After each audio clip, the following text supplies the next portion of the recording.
ഗണപതി വട്ടമെന്ന് സുൽത്താൻ ബത്തേരിയുടെ പേര് മാറ്റുമെന്ന് പ്രഖ്യാപനം നടത്തിയത് കെ സുരേന്ദ്രനുമാണ്. വിജയിച്ചാലാണ് ഇത്തരം പേര് മാറ്റുമെന്ന് അദ്ദേഹം പ്രഖ്യാപനം നടത്തിയത്.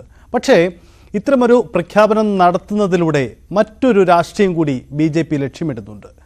ടിപ്പു സുൽത്താൻ വിരുദ്ധ വികാരം ചർച്ചയാക്കാനാണ് BJP ശ്രമിക്കുന്നത്.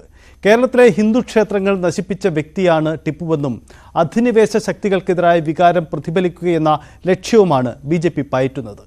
ദേശീയതലത്തിൽ BJP ഏറ്റെടുത്തിരിക്കുന്ന അജണ്ടകളുടെ തുടർച്ചയായിട്ടാണ് വയനാട്ടിലെ ഗണപതി വട്ടം വിവാദവും ഉയർന്നു വരുന്നത്. BJPക്ക് കാര്യമായ വേരോട്ടമില്ലാത്ത വയനാട്ടിൽ പേരുമാറ്റ വിവാദം ചർച്ചയാക്കി അത് ദേശീയതലത്തിൽ കൂടി ശ്രദ്ധ തേടുക എന്നതായിരിക്കും BJP ലക്ഷ്യമിടുന്ന രാഷ്ട്രീയ നീക്കം. കഴിഞ്ഞ 2 ദിവസമായി കെ സുരേന്ദ്രൻ മുന്നോട്ട് വച്ചിരിക്കുന്ന ഈ ചർച്ചയിലാണ് കേരളം പൊതു ചർച്ചയിലേക്ക് മാറുന്നത്. ഇതേ വിഷയത്തിൽ തന്നെ ഇടത് വലത് മുന്നണികളുടെ പ്രതികരണം കൂടി നമുക്ക് ലഭ്യമാവുന്നുണ്ട്. കാരണം ഈ വിഷയത്തിൽ BJP വർഗീയ അജണ്ട നടപ്പിലാക്കാൻ ശ്രമിക്കുന്നു എന്നതാണ് പ്രധാനപ്പെട്ട നീക്കം. ഒപ്പം കെ സുരേന്ദ്രൻ്റെ പോസ്റ്ററിൽ അടക്കം ഗണപതി വട്ടം എന്ന പേര് ഉൾപ്പെടുത്തിക്കൊണ്ടാണ് ഇപ്പോൾ BJP രംഗത്തിരിക്കുന്നത്. വോട്ടെടുപ്പിന് 2 ആഴ്ച കൂടി മാത്രം ബാക്കി നിൽക്കെ രാഹുൽ ഗാന്ധി വീണ്ടും അവിടെ എത്തുന്നു എന്ന പ്രത്യേകതയുണ്ട്. ഇതിനു മുമ്പായി തന്നെ നമുക്ക് ചില പ്രതികരണങ്ങൾ കൂടി പ്രസക്തമാണ്. വയനാട്ടിലെ ജനത BJPയുടെ വർഗീയ അജണ്ടകൾ അവഗണിക്കുമെന്ന് വീണ്ടും വണ്ടൂർ MLA AP അനിൽകുമാർ പറഞ്ഞു. കെട്ടിവെച്ച കാശ് പോകാതിരിക്കാനുള്ള സുരേന്ദ്രന്റെ അവസാനത്തെ അടവാണ് ഗണപതി വട്ട വിവാദമെന്നുമാണ് അദ്ദേഹത്തിന്റെ പ്രതികരണം. അതൊന്ന് കേൾക്കാം. ഞാനതിനെ കാണുന്നത് യഥാർത്ഥത്തിൽ സുരേന്ദ്രൻ മത്സരിക്കുന്നത് ജയിക്കാനല്ല എന്ന് സുരേന്ദ്രനും അറിയാം. ആദ്യ റൗണ്ട് കഴിഞ്ഞപ്പോൾ തന്നെ സുരേന്ദ്രൻ ഒരുപാട് പുറകിലാണ് എന്നുള്ളതും കെട്ടിവെച്ച കാശ് കിട്ടാൻ വേണ്ടിയുള്ള മത്സരമാണ് സുരേന്ദ്രൻ നടത്തുന്നത്.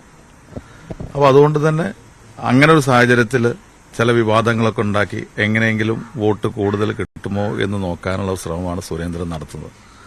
സുരേന്ദ്രൻ അറിയുന്നതല്ല കേരളത്തിലെ ഒരു സോഷ്യൽ ഫാബ്രിക് എന്ന് പറയുന്നത്. നമ്മുടെ ഇതുപോലെ തന്നെ കമ്മ്യൂണലായിട്ടുള്ള മതപരമായിട്ടുള്ള ഒരു സൗഹൃദവും ബന്ധമൊക്കെ ജനങ്ങൾ തമ്മിലുള്ളത് അദ്ദേഹത്തിന് അറിവുള്ളതാണല്ലോ. അത് ഏത് തരത്തിലുള്ള പ്രസ്താവന നടത്തിക്കഴിഞ്ഞാലും വിഭാഗീയത ഉണ്ടാക്കാൻ എത്ര ശ്രമിച്ചാലും കേരളത്തിന്റെ ഒരു സാഹചര്യത്തിൽ, വയനാടിന്റെ സാഹചര്യത്തിൽ അതൊക്കെ ജനങ്ങൾ തള്ളിക്കളയും. അദ്ദേഹം ആ രീതിയിൽ സംസാരിക്കുകയോ ആ രീതിയിൽ പ്രസംഗിക്കുകയോ ഒക്കെ ചെയ്യണം. മറ്റൊരു പ്രതികരണം കൂടി നോക്കാം. ഈ ഗണപതി വട്ട വിവാദം കൊണ്ട് സുരേന്ദ്രന്റെ കിട്ടേണ്ട വോട്ട് പോലും കിട്ടില്ലെന്നാണ് PK ബഷീർ MLA പറയുന്നത്. BJPക്ക് ഇവിടെ ഒരു നിലപാട്, ഉത്തരേന്ത്യയിൽ മറ്റൊരു നിലപാട്, ഗൾഫിൽ വേറൊരു നിലപാട് എന്നതാണ് നില. അതുകൊണ്ട് BJPക്കെതിരെ കടുത്ത ഭാഷയിലാണ് PK ബഷീറിന്റെ പ്രതികരണം. അതോട് ആ ഒരൊറ്റ പറച്ചിലോണ്ട് കിട്ടണ വോട്ടും കൂടി സുരേന്ദ്രന് കിട്ടൂല. എവിടുന്നാ പേരൊക്കെ പറയണേ ജാതി മതി. ഇവിടെ കാണുമ്പോ ഇവിടെ വേറൊരു അജണ്ട, വടക്കേന്ത്യയിൽ വേറൊരു അജണ്ട. എന്താ പേരിലാണ് അതൊക്കെ നിൽക്കുന്നത്? ആർക്കാണൊക്കെ ഇവരൊക്കെ എങ്ങനെയൊക്കെ രാഷ്ട്രീയം, ഇവരൊക്കെ എങ്ങനെ ഒരു ഉന്നത സ്ഥാനത്തെത്തിയിട്ട് എങ്ങനെ എല്ലാ വിഭാഗം ജനങ്ങളെ ഉൾക്കൊള്ളുക? ഇവിടെ കാണുമ്പോ ഒന്ന്, ഗൾഫിൽ പോകുമ്പോ വേറൊന്ന്, ഇവർക്ക് വേറെ പണിക്ക് പോയിക്കൂടെ? തീരുന്നില്ല. കോഴിക്കോട്ടെ ഇടതുമുന്നണി സ്ഥാനാർത്ഥി എളമരം കരീമും സുരേന്ദ്രന്റെ നിലപാടിനെതിരെ രംഗത്തെത്തിയിട്ടുണ്ട്. സുരേന്ദ്രന് കേരളത്തിൽ ഒരു ചുക്കും ചെയ്യാനാവില്ല എന്നതാണ് അദ്ദേഹത്തിന്റെ പ്രതികരണം. കേൾക്കാം. ചെറിയ പെരുന്നാൾ, വിഷു അടക്കമുള്ള ആഘോഷ പരിപാടികൾ വരുന്നതുകൊണ്ട് തന്നെ ചെറിയ ഇടവേള പര്യടന പരിപാടികൾക്ക് നടക്കുകയാണ്. വിഷുവിന് ശേഷം വീണ്ടും വാഹനങ്ങളിലേറിയുള്ള പര്യടനം തുടരും. ജനങ്ങളെ നേരിട്ട് കണ്ട് വോട്ട് അഭ്യർത്ഥിക്കുന്ന തിരക്കിലാണ് ഇപ്പോൾ സ്ഥാനാർത്ഥികൾ. എന്തായാലും നമുക്കൊപ്പം കോഴിക്കോട് LDF സ്ഥാനാർത്ഥി ശ്രീ എളമരം കരീമുണ്ട്. ചെറിയ ഇടവേളയ്ക്ക് ശേഷം പര്യടന പരിപാടികൾ വിഷുവിന് ശേഷം പുനരാരംഭിക്കും അല്ലെ? അതെ, വിഷു പെരുന്നാൾ രണ്ടും കേരളത്തിലെ ജനങ്ങളുടെ പ്രധാനപ്പെട്ട ആഘോഷങ്ങളാണ്. അപ്പോൾ ആ സമയത്ത് പൊതുപര്യടന പരിപാടികൾ ജനങ്ങൾക്കും ബുദ്ധിമുട്ടാവും. അതുകൊണ്ടാണ് പരസ്യ പ്രചാരണ പരിപാടികൾ വിഷുവിന് ശേഷം ആക്കി മാറ്റിയത്. ഇപ്പോൾ വ്യക്തികളെ നേരിട്ട് കാണുന്ന പരിപാടിയാണ് ഇപ്പം നടക്കുന്നത്. ഈ ദേശീയ നേതാക്കളൊക്കെ വലിയ തോതിൽ എത്തിത്തുടങ്ങുകയാണ്. ഒപ്പം ഈ BJP പ്രചരണത്തിന്റെ വേറൊരു ഗിയറിലേക്ക് മാറ്റുന്നു. പ്രത്യേകിച്ചും വയനാടുമായി ബന്ധപ്പെട്ട സുൽത്താൻ ബത്തേരിയുടെ പേര് മാറ്റാൻ പോവുകയാണ്. സാധാരണ വടക്കേന്ത്യയിലൊക്കെ കാണുന്നതാണ് ഈ നഗരങ്ങളുടെ പേരുമാറ്റൽ, പ്രധാന സ്ഥലങ്ങളുടെ പേരുമാറ്റലൊക്കെ. എന്താണ് അതിൽ തോന്നുന്നത് ഈ വയനാട്ടിൽ ഇപ്പോൾ നടക്കുന്ന ഈ രാഷ്ട്രീയത്തിൽ? അത് രാജ്യത്തെ ബാധിക്കുന്ന ഒരു പ്രശ്നത്തിലും അവർക്ക് ഒന്നും പറയാനില്ല. അവർ പ്രതിക്കൂട്ടിലാണ്. കഴിഞ്ഞ 10 വർഷക്കാലത്തെ BJP ഗവൺമെന്റിന്റെ ഭരണ നടപടികൾ ജനങ്ങൾ പൊതുവിൽ അസംതൃപ്തരാണ്. ഇപ്പം രാഷ്ട്രീയം പറയാനില്ലാത്തതുകൊണ്ട് വർഗീയ ധ്രുവീകരണം ഉണ്ടാക്കുക എന്ന ഒരൊറ്റ അജണ്ട മാത്രമാണ് BJPക്കുള്ളത്. അതുകൊണ്ടാണ് ഇതുപോലുള്ള പ്രകോപനങ്ങൾ വയനാട്ടിനെ സുൽത്താൻ ബത്തേരിയെ സംബന്ധിച്ച് BJP സ്റ്റേറ്റ് പ്രസിഡന്റൊക്കെ നടത്തിയത്. വളരെ ദൗർഭാഗ്യകരമാണ് ഇത്തരം പ്രസ്താവനകൾ. കേരളത്തിൽ ജനങ്ങൾ വളരെ ഐക്യത്തോടെ ജീവിക്കുകയാണ്. അതിന് ഭംഗം വരുത്തുന്ന ഒരു വാക്കോ നോക്കോ രാഷ്ട്രീയ നേതാക്കന്മാരുടെ ഭാഗത്തുനിന്ന് ഉണ്ടാവാൻ പാടില്ല എന്നാണ് എൻ്റെ അഭിപ്രായം. യെസ്, അതാണ് 3 മേഖലയിൽ നിന്നുള്ള പ്രതികരണമാണ് നമ്മൾ കേട്ടത്. സുരേന്ദ്രന്റെ നിലപാടിനെതിരെ ശക്തമായ നീക്കം നടന്നു. അതേസമയം BJP ഇത് ശക്തമായി തന്നെ ഈ വിഷയം ഉന്നയിക്കുകയാണ്. ഇന്ന് സുൽത്താൻ ബത്തേരിയിൽ കെ സുരേന്ദ്രൻ മാധ്യമങ്ങളെ കാണുന്നു എന്നതാണ് പ്രധാനപ്പെട്ട കാര്യം. ഗണപതി വട്ടത്ത് കെ സുരേന്ദ്രൻ മാധ്യമങ്ങളെ കാണുന്നു എന്നതാണ് BJP തന്നെ അവരുടെ പോസ്റ്ററിൽ അവകാശപ്പെടുന്നതും. അങ്ങനെ അതൊരു വലിയ രാഷ്ട്രീയ അജണ്ടയായി നമ്മൾ ദൃശ്യങ്ങൾ കാണുന്നത് പോലെ ഗണപതി വട്ടത്ത് സുരേന്ദ്രൻ മാധ്യമങ്ങളെ കാണുന്നു. അദ്ദേഹം അല്പസമയത്തുള്ളിൽ മാധ്യമങ്ങളെ കാണുന്നു. സ്വാഭാവികമായും BJP എന്ത് തരത്തിലുള്ള രാഷ്ട്രീയമാണ് അവിടെ ലക്ഷ്യമിടുന്നതെന്ന് വ്യക്തമാണ്. ഇവിടെ ഉന്നയിക്കപ്പെടുന്ന കാര്യം ടിപ്പു സുൽത്താന്റെ കടന്നുവരവാണ് ഗണപതി വട്ടം എന്ന പേര് മാറ്റാൻ ഇടയാക്കിയത് എന്നതാണ് ഉയരുന്ന ആക്ഷേപം. BJP അത് ഉന്നയിക്കപ്പെടുകയാണ്. ദേശീയ തലത്തിലും വലിയ പ്രചരണ വിഷയമാക്കുകയാണ്. ഇതിനിടയിലാണ് 15-ാം തീയതി രാഹുൽ ഗാന്ധി എത്തുന്നത്. സ്വാഭാവികമായും രാഹുൽ ഗാന്ധിക്ക് ഈ വിഷയത്തിൽ മറുപടി പറയണം, അഭിപ്രായം പറയണം എന്ന നിലയിലേക്ക് വിഷയത്തെ മാറ്റിയെടുക്കാനുള്ള ഒരു അജണ്ട കൂടി BJP ഇതിന് പിന്നിൽ കാണുന്നുണ്ടാവാം. CV അനുമോദ് ഉണ്ട് നമുക്കൊപ്പം. അനുമോദ്, ഞാൻ സൂചിപ്പിച്ചതുപോലെ ഒരു പേരുമാറ്റ വിവാദത്തിന് പിന്നിൽ മറ്റൊരു രാഷ്ട്രീയം കൂടി BJP മുന്നിൽ കാണുന്നുണ്ട്. ദേശീയ തലത്തിൽ വലിയ സ്വാധീനമുണ്ടാക്കാൻ കഴിയുന്ന വിഷയമായിട്ടാവാം BJP ഇതിനെ കാണുന്നത്. കാരണം വയനാട് വലിയ വോട്ട് ഷെയറുള്ള മണ്ഡലമല്ല, സംസ്ഥാന അധ്യക്ഷൻ മത്സരിക്കുന്ന മണ്ഡലം എന്നതിനപ്പുറത്തേക്ക് BJPക്ക് അതിൽ കാര്യമായൊരു പ്രസക്തി ആ മണ്ഡലത്തില്ല. പക്ഷേ ഇത്തരം അജണ്ടകൾ, ഇത്തരം ചർച്ചകൾ കൊണ്ടുവരുന്നതിലൂടെ ദേശീയ തലത്തിൽ ടിപ്പു സുൽത്താൻ വിരുദ്ധ വികാരം നമുക്കറിയാം, കർണാടകയിലും മറ്റും അത് വലിയ രീതിയിൽ ചർച്ച ചെയ്യപ്പെട്ടതാണ്. അതിന് തുടർച്ചയായി കേരളത്തിലും ഇത് ചർച്ച ചെയ്യപ്പെടുക എന്ന ലക്ഷ്യം കൂടി BJP മുന്നോട്ട് വെക്കുന്നുണ്ടാകും. അതുകൂടി ഈ രാഷ്ട്രീയത്തിന്റെ ഭാഗമല്ലേ അനുമോദ്? സജിത്ത്, ഇതുതന്നെയാണ് BJP ലക്ഷ്യമിടുന്ന പ്രധാനപ്പെട്ട ഒരു കാര്യം. ദേശീയ മാധ്യമത്തിനോടാണ് സുരേന്ദ്രൻ ഇത് പറഞ്ഞതെന്ന് ആദ്യം നമ്മൾ മനസ്സിലാക്കണം. അത് ദേശീയ തലത്തിൽ ചർച്ച ചെയ്യണം എന്നുള്ളതുകൊണ്ടാണ് ദേശീയ മാധ്യമത്തിന് നൽകിയ അഭിമുഖത്തിൽ അദ്ദേഹം ഇത് അഭിപ്രായപ്പെടുകയും പിന്നീട് അത് ആവർത്തിക്കുകയും ചെയ്തത്.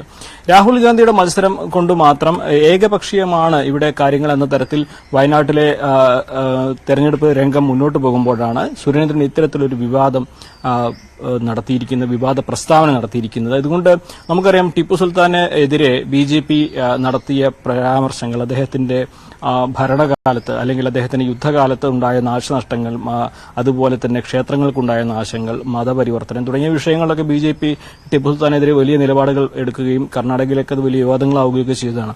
ഈ വിവാദങ്ങളൊക്കെ കെട്ടടങ്ങിയ സമയത്താണ് ഇപ്പോൾ വീണ്ടും ആ വിഷയങ്ങൾ ചർച്ചയിൽ കൊണ്ടുവന്ന് അത്തരത്തിലൊരു മതവികാരം ഇളക്കിവിടാനുള്ള ശ്രമം BJPയുടെ ഭാഗത്തും ഉണ്ടാകുന്നത്.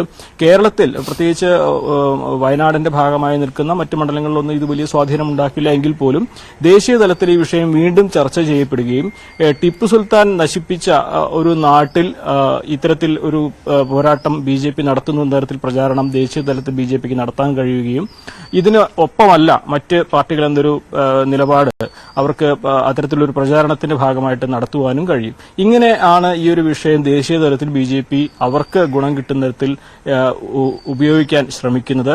എന്തു തന്നെയാണെങ്കിലും നമുക്കറിയാം കേരളത്തിലെ രാഷ്ട്രീയ സാഹചര്യത്തിൽ സുരേന്ദ്രന്റെ നിലപാടിനോട് ഇന്നലെ തന്നെ നേതാക്കളുടെ എല്ലാം പ്രസ്താവനകൾ വന്നതാണ്. പരിഹാസത്തോടെയും അതുപോലെ തന്നെ ഇതൊരു വർഗീയമായിട്ടുള്ള അജണ്ടയാണെന്നും മറ്റുമാണ് ഈ എല്ലാ കക്ഷി നേതാക്കളും LDFിലും UDFിലെയും ഒരുപോലെ രംഗത്ത് വന്നിരിക്കുന്നത്. പക്ഷേ BJP ഈ നിലപാട് ഒരു യാദൃശ്ചികമായിട്ടുള്ളതല്ല, അതൊരു അജണ്ടയാണ് എന്ന് തന്നെ നമുക്ക് വ്യക്തമാക്കുന്ന തരത്തിലാണ് അവരുടെ ഇന്നലത്തെ പ്രചരണത്തിന്റെ പോസ്റ്ററുകളൊക്കെ വന്നിരിക്കുന്നത്. സുൽത്താൻ ബത്തേരിക്ക് പകരം ഗണപതി വട്ടത്ത് അദ്ദേഹം പ്രചരണം നടത്തുന്നു എന്ന സാമൂഹ്യ മാധ്യമങ്ങളിലെ പോസ്റ്ററിൽ അദ്ദേഹത്തിന്റെ പോസ്റ്ററിൽ പറയുന്നു. അത്തരത്തിൽ BJP ഇതൊരു അജണ്ടയായിട്ട് ഈ തെരഞ്ഞെടുപ്പിൽ ഉന്നയിക്കുന്നു. വയനാട്ടിൽ ഇത്തരത്തിലുള്ള അജണ്ട ഉന്നയിക്കുന്നതിന്റെ പ്രധാനപ്പെട്ട ലക്ഷ്യം നമുക്കറിയാം 80,000 പരമാവധി വോട്ടിംഗ് നില BJPക്ക് വയനാട്ടിൽ ഉണ്ടായിട്ടുള്ള ചരിത്രത്തിൽ. അത് 1 ലക്ഷത്തിലേക്ക് എത്തിക്കുക എന്ന വലിയ ഒരു ഉദ്ദേശമാണ് സുരേന്ദ്രനെ തന്നെ കളത്തിലിറക്കിയതിന് പിന്നിൽ. അതോടൊപ്പം തന്നെ വയനാട്ടിലെ ഈ ഒരു വിഷയം ദേശീയ തലത്തിൽ ശ്രദ്ധയുള്ള ഒരു സംഭവമാക്കി മാറ്റി അവിടെ ഈ തരത്തിൽ നേട്ടമുണ്ടാക്കാനുള്ള ശ്രമം. ഇതാണ് ഈ ഒരു ഘട്ടത്തിലെ ഗണപതി വട്ടം എന്ന പേര് ചർച്ചയ്ക്കാക്കി കൊണ്ടുവന്നതിന്റെ പിന്നിലെ BJPയുടെ അജണ്ട എന്ന് നമുക്ക് വിലയിരുത്തേണ്ടി വരും. സജിത്, അനുമോദ്, വളരെ കരുതലോടെയാണ് ഈ ഇടതുമുന്നണി കേന്ദ്രങ്ങൾ ഒപ്പം UDF കേന്ദ്രങ്ങളൊക്കെ ഇതിനോട് പ്രതികരിച്ചിരിക്കുന്നത്. കാരണം സുരേന്ദ്രന്റെ വർഗീയ അജണ്ടയാണെന്ന് പറയുന്നു. നമുക്കൊരു പശ്ചാത്തലമുള്ളത് രാഹുൽ ഗാന്ധി 15-ാം തീയതി വരുന്നു എന്നതാണ്. രാഹുൽ ഗാന്ധിയുടെ മത്സരം കൊണ്ടാണല്ലോ വയനാട്ടിൽ ഒരു ദേശീയ മുഖം കൈവന്നിരിക്കുന്നത്. രാഹുൽ ഗാന്ധി ഈ വിഷയത്തിൽ മറുപടി പറയേണ്ടി വരുമോ? അങ്ങനെയാണോ BJP അജണ്ട സെറ്റ് ചെയ്യുന്നത്?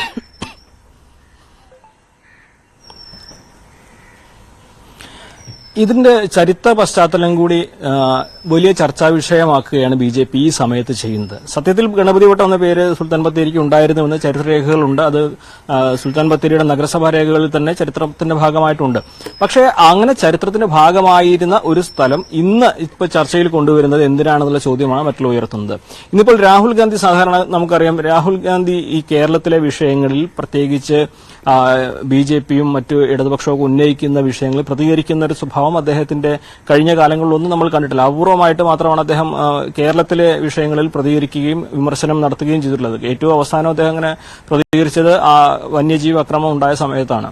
അതല്ലാത്ത വിഷയങ്ങൾ അദ്ദേഹം ദേശീയ നിലപാടിൽ ഉറച്ചു നിന്നുകൊണ്ട് തന്നെ പ്രതികരിക്കുന്ന ഒരു രീതിയാണ് രാഹുൽ ഗാന്ധിക്ക്.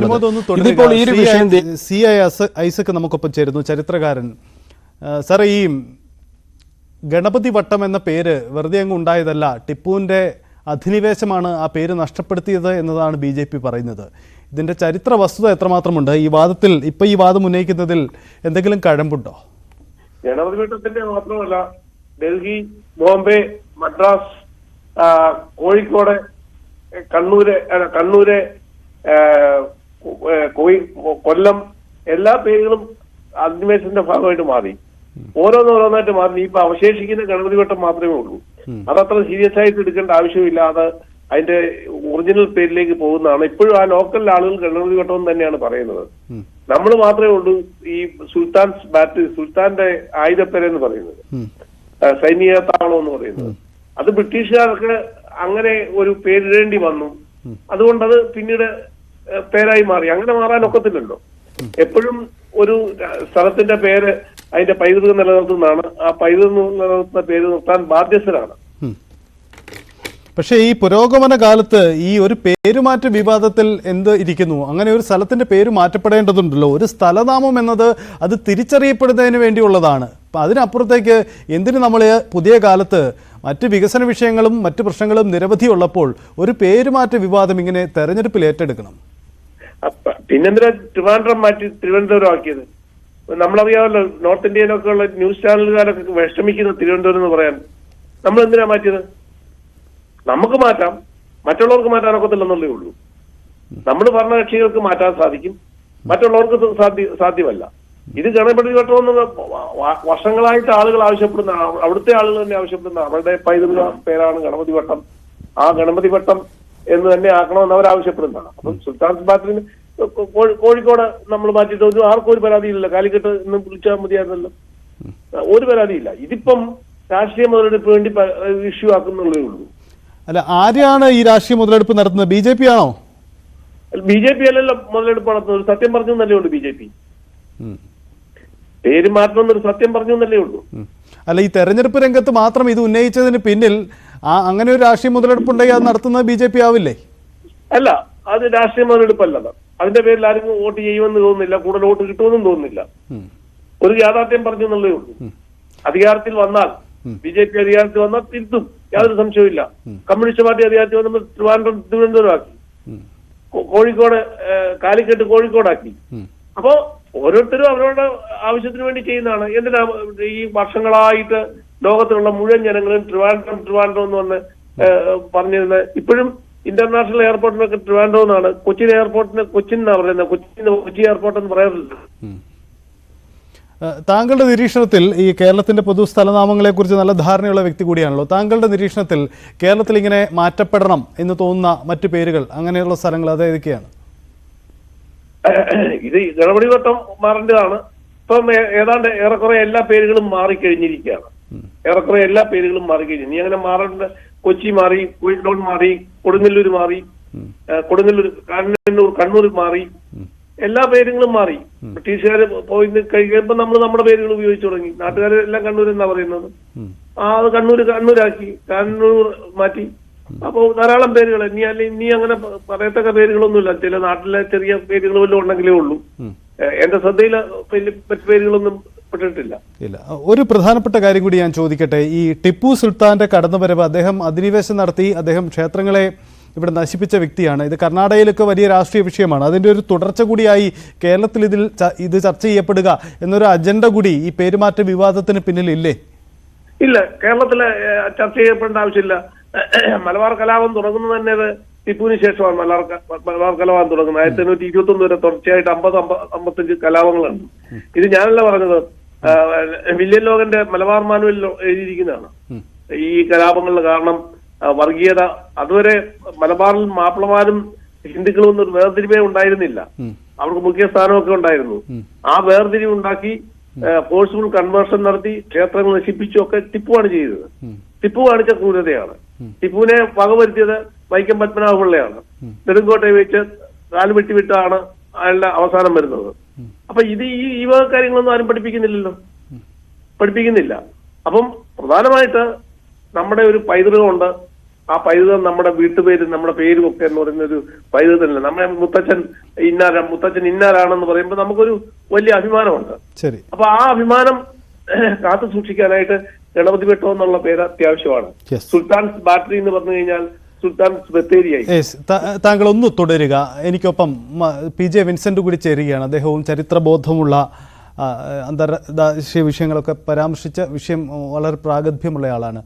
ശ്രീ PJ വിൻസെന്റ്, ഈ ഗണപതി വട്ടം എന്ന വിവാദം ഉയർത്തുന്നതിന് പിന്നിൽ, ഒരു പേരുമാറ്റ വിവാദത്തിനപ്പുറം അതിന് പിന്നിൽ മറ്റൊരു അജണ്ട കൂടി ഉണ്ടെന്ന് മനസ്സിലാക്കാം. ഒന്ന്, ഈ ടിപ്പു സുൽത്താന്റെ അധിനിവേശം മൂലമാണ് ഈ പേര് മാറ്റപ്പെട്ടത്, ഗണപതി വട്ടം എന്ന പേര് മാറ്റപ്പെട്ടത്, അല്ലെ ആ പേര് നഷ്ടമായത് എന്നതാണ് BJPയുടെ വാദം. ഈ അജണ്ട ഇപ്പോൾ ചർച്ചയാകുന്നതിന് പിന്നിൽ എന്തെങ്കിലും വസ്തുത ഉണ്ടോ, അല്ലെങ്കിൽ ഈ വാദത്തിൽ എന്തെങ്കിലും വസ്തുതയുണ്ടോ?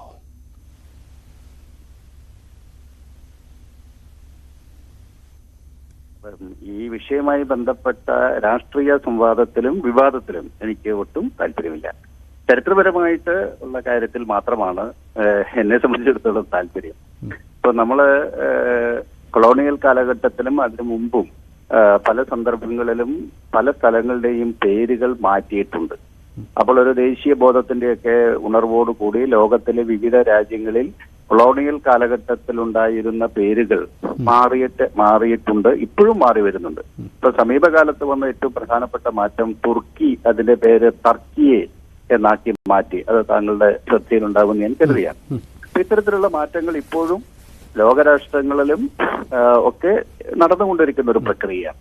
സുൽത്താൻ ബത്തേരിയിലേക്ക് വന്നു കഴിഞ്ഞാൽ അത് സുൽത്താന്റെ ബാറ്ററി, സുൽത്താന്റെ ആയുധപ്പുരയായിട്ട് ആ ക്ഷേത്രം മാറിയതോടുകൂടിയാണ് ഒരു ജൈൻ ടെമ്പിളാണ്. അങ്ങനെയാണ് അത് ഗണപതി വട്ടം എന്ന് അതിനു മുമ്പ് വ്യവഹരിച്ചിരുന്ന പേരുണ്ടായിരുന്ന സ്ഥലം സുൽത്താന്റെ ബാറ്ററി ആയിട്ട് മാറിയത്. അതൊരു ചരിത്രപരമായ വസ്തുതയാണ്, എല്ലാവർക്കും അറിയാവുന്ന കാര്യമാണ്.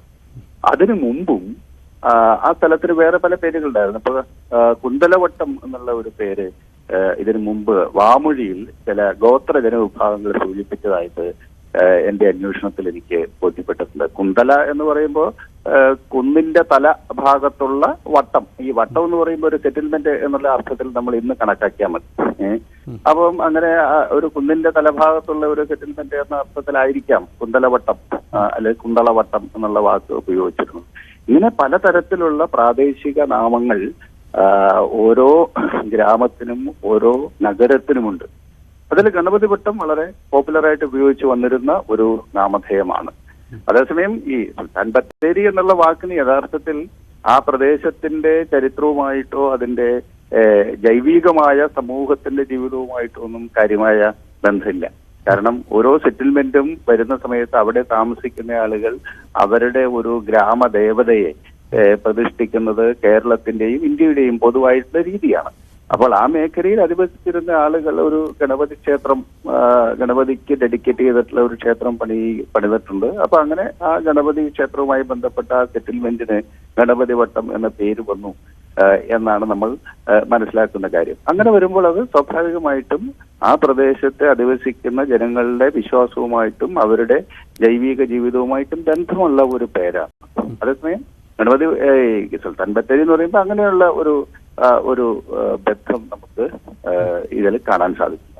അപ്പൊ ഇതാണ് അത് സംബന്ധിച്ചുള്ള എന്റെ അഭിപ്രായം. പിന്നെ പലപ്പോഴും ഈ പേരുകൾ മാറ്റുന്നതും മാറ്റാതിരിക്കുന്നതുമൊക്കെ പൊളിറ്റിക്കൽ ഡിസിഷനാണ്. ആ പൊളിറ്റിക്കൽ ഡിസിഷൻ എടുക്കുന്നത് രാഷ്ട്രീയ തീരുമാനമാണ്. അത് രാഷ്ട്രീയ മേഖലയിൽ പ്രവർത്തിക്കുന്ന ആളുകൾ, ഗവൺമെന്റുകൾ, രാഷ്ട്രീയ പാർട്ടികളൊക്കെ അക്കാര്യത്തിൽ ഞാൻ ഒരു പ്രതികരണം നടത്തുന്നില്ല.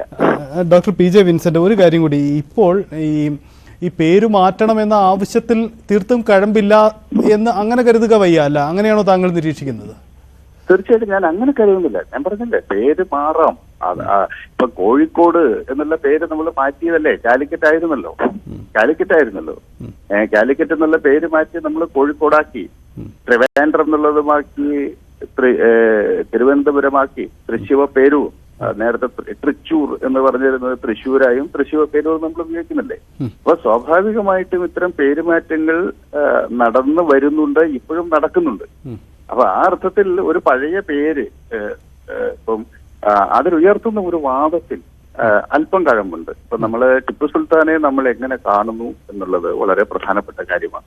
നമ്മളൊരു നാഷണൽ പെർസ്പെക്റ്റീവിലാണ് ടിപ്പു സുൽത്താനെ കാണുന്നതെങ്കിൽ തീർച്ചയായിട്ടും അദ്ദേഹം ബ്രിട്ടീഷ് സാമ്രാജ്യത്തിനെതിരെ ഇന്ത്യയിൽ ഏറ്റവും ശക്തമായ സമരം നടത്തിയിട്ടുള്ള ഒരാളാണ്. ആ അർത്ഥത്തിൽ അദ്ദേഹം ഒരു നാഷണൽ ഹീറോ ആണ്. അതേസമയം നമ്മൾ കേരളത്തിൽ നിന്നുകൊണ്ടാണ് ടിപ്പു സുൽത്താനെ നോക്കി കാണുന്നതെങ്കിൽ, പ്രത്യേകിച്ച് മലബാറുകളെ സംബന്ധിച്ചിടത്തോളം അദ്ദേഹം ഒരു ബ്രൂട്ടൽ ഇൻവേഡറാണ്. മൈസൂറിയൻ ഇന്റർലൂഡ് എന്നാണ് അദ്ദേഹത്തിന്റെ ഈ ടിപ്പു സുൽത്താന്റെയും അതിനു മുമ്പ് ഹൈദരാലിയുടെയും ആക്രമണത്തെ നമ്മൾ സൂചിപ്പിക്കുന്നത്. ആ മൈസൂർ സുൽത്താൻ, മൈസൂരിനെ സംബന്ധിച്ചിടത്തോളം വിദേശമാണ് കേരളം, അന്നത്തെ കാലത്ത് ഇന്ത്യ എന്ന് പറഞ്ഞ സങ്കല്പം തന്നെ ഇല്ല.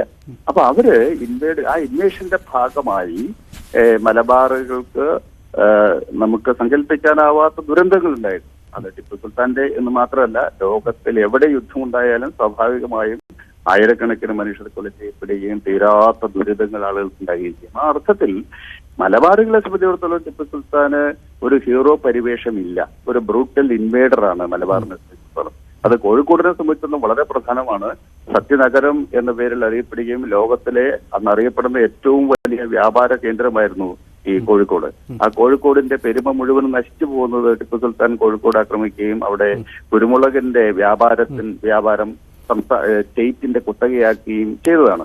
അങ്ങനെ കുത്തക ആക്കി പ്രഖ്യാപിച്ചതോടുകൂടി കോഴിക്കോടിന്റെ വ്യാപാര പെരുമ നഷ്ടപ്പെട്ടു. കോഴിക്കോട് കച്ചവടം ചെയ്തിരുന്ന സ്വദേശികളും വിദേശികളുമായിരുന്ന കച്ചവടക്കാര് അവരുടെ വ്യാപാരം കൊച്ചിയിലേക്ക് മാറ്റി. അങ്ങനെ കൊച്ചി പ്രോമിനൻസിലേക്ക് വരികയും കോഴിക്കോട് ഇന്ന് ഒരു സെക്കൻഡ് ബി ക്ലാസ് നഗരമായിട്ട് ചുരുങ്ങുകയും ചെയ്തതിന്റെ തുടക്കം ടിപ്പുവിന്റെ വരവായിരുന്നു. മാത്രമല്ല, ടിപ്പു തന്നെ അവിടെ കോഴിക്കോടിനെ ഉപേക്ഷിച്ചിട്ട് ഫറൂഖാബാദ് എന്ന സ്ഥലത്ത്, ഇന്നത്തെ ഫറൂഖാബാദ്, അവിടെയാണ് അദ്ദേഹം ആസ്ഥാനം ഉറപ്പിക്കുകയും ചെയ്തത്. അപ്പൊ ഇങ്ങനെ വ്യാപാര രംഗത്തും സാമ്പത്തിക രംഗത്തും അതുപോലെ മതരംഗത്തൊക്കെ വലിയ പ്രത്യാഘാതങ്ങൾ ടിപ്പുവിന്റെ ആക്രമണം ഉണ്ടാക്കിയിട്ടുണ്ട്. അപ്പൊ ആ അർത്ഥത്തിൽ ടിപ്പുവിന്റെ ആക്രമണത്തെ ഇന്നും ഭീതിയോടുകൂടി കാണുന്ന ഒരു ജനവിഭാഗമുണ്ട്. അവരുടെ ഒരു പ്രതികരണം ഒരു പക്ഷേ ടിപ്പുവിന്റെ നാമധേയം വേണ്ട എന്നുള്ള ഒരു അഭിപ്രായം അത്തരം ആളുകൾക്ക് ഉയർത്താം. അത് സ്വാഭാവികമാണ്. ഡോക്ടർ പി ജെ വിൻസെന്റ്, ഒരു കാര്യം കൂടി, ഇതിനു മുമ്പ് ഇതിപ്പോൾ ഒരു തെരഞ്ഞെടുപ്പ് കാലത്ത് ഉയർന്ന വിവാദമാണ്. ഞാനതിൻ്റെ രാഷ്ട്രീയ പശ്ചാത്തലമൊന്നുമല്ല ചോദിക്കുന്നത്. അതിനപ്പുറം മുൻകാലത്ത് എപ്പോഴെങ്കിലും ഈ പേരുമാറ്റ വിവാദം ഉയർന്നത് എത്ര കണ്ട് ശക്തമായി ഉയർന്നിട്ടുണ്ട്? താങ്കളുടെ ഓർമ്മയിൽ ഓർത്തെടുക്കാൻ കഴിയുന്നത് എങ്ങനെയാണ്? അതിൽ താങ്കൾ ഉപയോഗിച്ച വാക്ക്, ഈ പേരുമാറ്റ വിവാദം എന്നുള്ളത് ഒരു ശരിയായ വാക്ക്. ഇതിലെന്താ വിവാദം ഇരിക്കുന്നത്? ഇതില് കാരണം എന്താ വെച്ചാല്, പഴയ പേരുകൾ കൊളോണിയൽ കാലഘട്ടത്തിലോ അല്ലെങ്കിൽ അധിനിവേശത്തിന്റെ ഭാഗമായിട്ടോ പേരുമാറ്റം ഉണ്ടായ സന്ദർഭത്തിൽ തിരിച്ച് അധികാരം കിട്ടിയ സന്ദർഭങ്ങളിൽ അത് അൺഡു ചെയ്യാനുള്ള ശ്രമം എക്കാലത്തും ഉണ്ടായിട്ടുണ്ട്. കേരളത്തിൽ മറ്റെത്രയോ കേരളത്തിന്റെ പേര് തന്നെ ഇപ്പൊ മാറ്റം നമ്മൾ പറയുന്നില്ല. കേരള എന്നത് ഒരു മലയാളം ുള്ള പേരല്ല. അത് ഈ നോർത്ത് ഇന്ത്യൻ ഹിന്ദി ഭാഷയിലൊക്കെയാണല്ലോ പൊതുവെ അവരങ്ങനെ പറയാം. പ്രകാശൻ എന്ന് മലയാളത്തിൽ പറയുന്നത് ഹിന്ദിക്കാർ പ്രകാശ് എന്നേ പറയുള്ളൂ. യഥാർത്ഥത്തിൽ കേരളം എന്നാണ് നമ്മുടെ സംസ്ഥാനത്തിന്റെ പേര് ആവേണ്ടത്. നമ്മുടെ ഭാഷയിൽ കേരളം എന്ന് തന്നെയാണ് ആവേണ്ടത്. അപ്പൊ അത്തരത്തിൽ പേരുകൾ മാറ്റേണ്ടതാണ്. അത് കൃത്യമായ കാരണങ്ങൾ ഉണ്ടെങ്കിൽ ആളുകൾ അത് ആവശ്യപ്പെടുന്ന സന്ദർഭങ്ങളിൽ പേര് മാറ്റേണ്ടതാണ്. സൂര്യനൻ അപ്പൊ അതുകൊണ്ട് ഇതിപ്പോ സുൽത്താൻ ബത്തേരിയുടെ പേര് ഇനി സൂര്യനും ചന്ദ്രനും ഉള്ള കാലത്തോളം സുൽത്താൻ ബത്തേരി തന്നെ ആയിരിക്കണം എന്ന ആർക്കാണ് വാശി? അങ്ങനെയൊന്നുമില്ല. അപ്പൊ അത് ഒരു ടിപ്പുവിന്റെ മലബാർ അക്രമത്തിന്റെ ഭാഗമായിട്ടാണ് ആ പേരുണ്ടായത്. അത് മാറ്റണം എന്നാരെങ്കിലും ആവശ്യപ്പെടുന്നത് വളരെ സ്വാഭാവികമാണ്. അത് മാറ്റണോ വേണ്ടയോ എന്ന് തീരുമാനിക്കേണ്ടത് പൊളിറ്റിക്കൽ ഡിസിഷനാണ്. അത് ഗവൺമെന്റോ ആ തീരുമാനം എടുത്താൽ സ്വാഭാവികമായിട്ട് അത് മാറും. കാരണം ഇതൊന്നും നമ്മൾ വിവാദമാക്കേണ്ട കാര്യമില്ല. കാരണം ചരിത്രത്തെ നമ്മൾ നിരന്തരമായ വിവാദത്തിന്റെ മുൾമുനയിൽ നിർത്തേണ്ടുന്ന ഒരു വിഷയമല്ല. അല്ല, വിവാദം എന്ന പശ്ചാത്തലം ഉയരുന്നത് ഈ പേര് മാറണം എന്ന ആവശ്യം ഉയർത്തുന്നതിന് പിന്നിൽ മറ്റൊരു ആവശ്യം കൂടി അവർ പരാമർശിക്കുന്നുണ്ട്. ഒന്ന്, താങ്കൾ സൂചിപ്പിച്ച പോലെ ഈ ടിപ്പുവിൻ്റെ വിഷയമാണ്. ടിപ്പു ഒരു അധിനിവേശക്കാരനായിരുന്നു. കേരളത്തെ സംബന്ധിച്ച് അത്തരം ഒരാളുടെ പേര് ഇവിടെ ആവശ്യമില്ല എന്നതാണ്. പക്ഷേ കർണാടകയിലേക്കൊക്കെ വരുമ്പോൾ ടിപ്പു എന്നത് വലിയൊരു രാഷ്ട്രീയ വിവാദമാണ്. അതിൻ്റെ അരികുപറ്റി നിന്നുള്ള ചർച്ചയാണോ ഇത് എന്ന സംശയമാണ് നമ്മൾ ഇവിടെ ഉന്നയിക്കപ്പെട്ടത്. അല്ല, സ്വാഭാവികമായിട്ടും അതും ഇതിന്റെ ഭാഗമായിരിക്കാം. കാരണം ഇത്തരം ഘടകങ്ങളെല്ലാം തെരഞ്ഞെടുപ്പ് സമയത്ത് ആകാശത്തിന് കീഴിലുള്ളതെല്ലാം താങ്കൾ സൂചിപ്പിച്ചതുപോലെ വിവാദമാകുന്ന ഒരു കാലമാണല്ലോ. അത് സ്വാഭാവികമാണ്. അപ്പൊ ഞാൻ പറയുന്നത്, ഒരു തെരഞ്ഞെടുപ്പിന്റെ മുന്നിൽ നിന്നുകൊണ്ട് സംവാദമാക്കേണ്ടുന്ന ഒരു വിഷയത്തെ വിവാദമാക്കി മാറ്റേണ്ടതില്ല. അതേസമയം പേരുമാറ്റം എന്നുള്ളത് ന്യായമായ ആവശ്യമാണ്. ഇതിന് മുമ്പും ഈ ആവശ്യം പല സന്ദർഭങ്ങളും ഉയർന്നതായിട്ട് എന്റെ ശ്രദ്ധയിൽപ്പെട്ടു. അതിപ്പോ മാറ്റുന്നതുകൊണ്ടൊന്നും ഒരു പ്രയാസമില്ല. ട്രിവാൻഡ്രത്തിന് തിരുവനന്തപുരം ആകാമെങ്കിൽ മറ്റു സുൽത്താൻ ബത്തേരിക്ക് ഗണപതി ഘട്ടമാകുന്നതിലൊന്നും ഒരു പ്രശ്നവുമില്ല. അത് വരേണ്ടതുമാണ്. പിന്നെന്താ വെച്ചാൽ, ഹിസ്റ്ററിയിൽ നമ്മൾ ഈ ബ്ലാക്ക് ആൻഡ് വൈറ്റ് ആയിട്ട് കാര്യങ്ങൾ കാണരുത്. അത് വളരെ പ്രധാനപ്പെട്ടതാണ്. ചില ആളുകൾ നായകന്മാർ, ചില ആളുകൾ വില്ലൻ എന്ന് പറയുന്ന, സാധാരണ നമ്മൾ സിനിമ കാണുമ്പോഴുള്ള ഒരു ദ്വന്ദ്ം ചരിത്രത്തിൽ പ്രയോഗിക്കാൻ പറ്റില്ല. അത് ബ്ലാക്ക് ആൻഡ് വൈറ്റ് ആയിട്ടല്ല. ചരിത്രം എപ്പോഴും നിൽക്കുന്ന ഗ്രേ സ്പേസിലാണ്. ആയിരക്കണക്കിന് ആളുകൾ ഹീറോ ആയിട്ട് ആരാധിക്കുന്ന ആളുകൾ മറ്റു ചില വിഭാഗങ്ങൾക്ക് വില്ലനായിരിക്കും. ചില ജനവിഭാഗങ്ങളെ പൂർണ്ണമായി അബ്രൂട്ട് ചെയ്ത ഒരു ഭീകരനായിട്ടായിരിക്കും മറ്റു ചില ജനവിഭാഗങ്ങൾ അവരെ കാണുക. അപ്പൊ അതുകൊണ്ട് ബ്ലാക്ക് ആൻഡ് വൈറ്റിൽ ഇതിനെ കാണരുത്. അതാണ് ഞാൻ ആദ്യം സൂചിപ്പിച്ചത്. ടിപ്പുവിനെ സംബന്ധിച്ചിടത്തോളം നമ്മൾ ദേശീയ സ്വാതന്ത്ര്യ സമരത്തിന്റെ ഗണത്തിന്റെ ഒരു പെർസ്പെക്റ്റീവിൽ നിന്ന് പരിശോധിക്കുമ്പോൾ ഒരു ബ്രിട്ടീഷ് വിരുദ്ധ പോരാട്ടത്തിന് അദ്ദേഹത്തിന്റെ നേതൃത്വം വളരെ പ്രധാനമാണ്. അതേസമയം മലബാറിലേക്ക് വരുമ്പോൾ ഞാൻ സ്പെസിഫിക്കായിട്ട് പറയാം, മലബാറിലേക്കുള്ള ഒരു ചരിത്രാനുഭവമായി നമ്മൾ കൂട്ടി വായിക്കുമ്പോൾ അത് ടിപ്പു ഒരു ബ്രൂട്ടൽ ഇൻവേഡർ ആയിരുന്നു. ആ വാക്ക് തന്നെയാണ് ഉപയോഗിച്ചത്. വളരെ ക്രൂരനായ ഒരു അധിനിവേശ നായകനായിരുന്നു.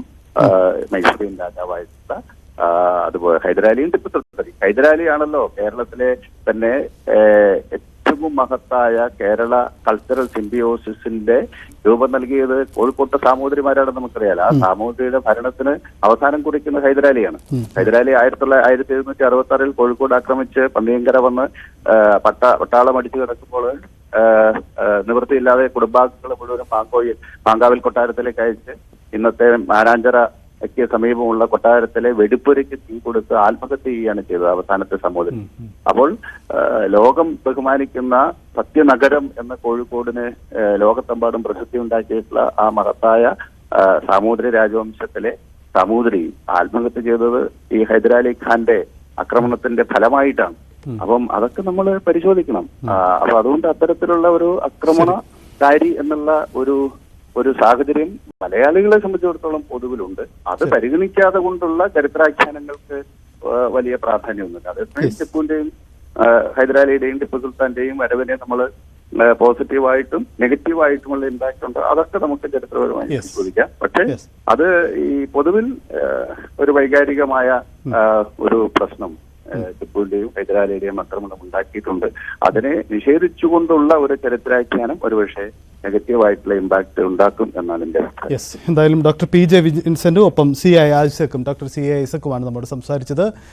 ഗണപതി പട്ടം എന്ന പേരുമാറ്റ ആവശ്യത്തിന് പിന്നിൽ ചില സാങ്കത്യമുണ്ട്, ചില കാതലായ ചില പശ്ചാത്തലമുണ്ട് എന്ന വാദം കൂടിയാണ് അവർ നിരത്തുന്നത്. പക്ഷേ തെരഞ്ഞെടുപ്പ് രംഗത്ത് ഈ വിഷയം വിവാദമുയർന്നതിന് പിന്നിൽ മറ്റു ചില രാഷ്ട്രീയ ലക്ഷ്യങ്ങളുണ്ട് എന്ന പൊതുബോധം രാഷ്ട്രീയ രംഗത്തുള്ള മറ്റുള്ളവർ പങ്കുവയ്ക്കുകയും ചെയ്യുന്നു. നമുക്കൊരു